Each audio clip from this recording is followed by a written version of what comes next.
Hey guys, it's Monday morning. పాప స్కూల్కి వెళ్ళిపోయిందండి. నేనైతే ఇలాగ ప్లాంట్స్కి కొంచెం వాటర్ పోసి ఆఫీస్కి రెడీ అవుతున్నాను.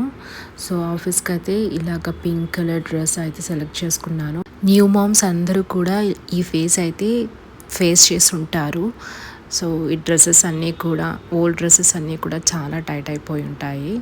సో నేనైతే ఇలాగ రెడీ అయిపోయి ఆఫీస్కి అయితే బయలుదేరాను. అట్ ప్రెజెంట్ వర్క్ అయితే అంతగా లేదండి ఆఫీస్లో. సో త్వరగా వెళ్ళి త్వరగా అయితే రిటర్న్ అయిపోయాను. ఇలా ఇంటికి రిటర్న్ అయిన తర్వాత కొంచెం ఫ్రెష్ అప్ అయ్యి కొన్ని బట్టలు ఉన్నాయి, సో అవి అలా ఆరేసాను. అండ్ కొంచెం వర్క్ ఉంటే ఆ వర్క్ కూడా చూసుకున్నాను. తర్వాత పిల్లలతో కాసేపు స్పెండ్ చేశాను. అండ్ ఈవినింగ్ అయితే క్లైమేట్ చాలా బాగుండిందండి. సో ఆ క్లైమేట్కి అయితే పక్కా టీ తాగాలని అనిపిస్తుంది టీ లవర్స్కి అయితే. సో మేమైతే టీ తాగాము. అలాగా మా బాల్కనీలోకి వెళ్ళి కాసేపు అలాగా టీ తాగుతూ రిలాక్స్ అయ్యాము.